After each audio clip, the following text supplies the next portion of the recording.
بسم اللہ الرحمن الرحیم۔ السلام علیکم ورحمۃ اللہ وبرکاتہ۔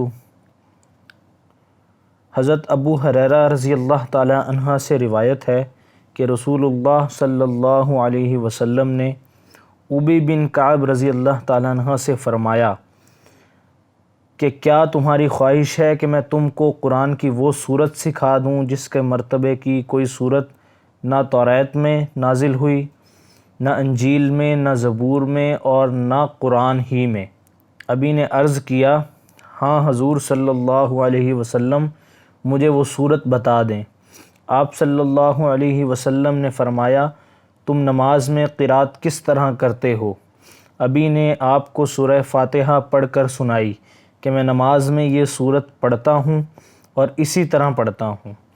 آپ صلی اللہ علیہ وسلم نے فرمایا، قسم ہے اس ذات پاک کی جس کے قبضے میں میری جان ہے، توریت، انجیل، زبور میں سے کسی میں اور خود قرآن میں بھی اس جیسی دوسری صورت نازل نہیں ہوئی۔ یہی وہ ہے جو مجھے اللہ تعالیٰ نے عطا فرمایا ہے۔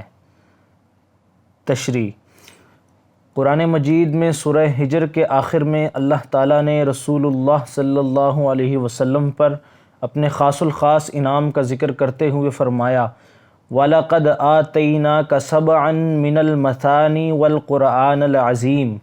ترجمہ: اور ہم نے تم کو 7 آیتیں وظیفے کے طور پر بار بار دہرائی جانے والی عطا کی اور قرآن عظیم۔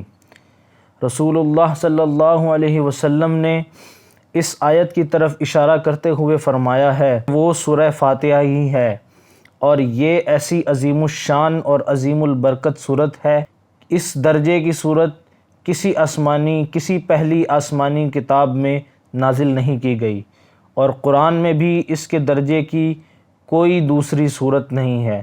یہ پورے قرآن کے مضامین پر حاوی ہے، اس لیے اس کو ام القرآن بھی کہا جاتا ہے، اور اسی لیے اس کو قرآن کا افتتاحیہ قرار دیا گیا ہے، اور ہر نماز کی ہر رکعت میں اس کا پڑھنا ضروری قرار دیا گیا ہے۔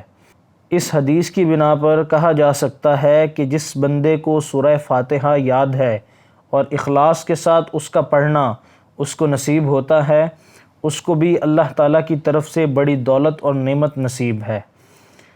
چاہیے کہ وہ اس کی قدر و عظمت کو محسوس کرے اور اس کا حق ادا کرے۔ اللہ پاک مجھے اور آپ کو زیادہ سے زیادہ سورہ فاتحہ پڑھنے کی توفیق نصیب فرمائے۔ والسلام، فقط محمد عفان الہی۔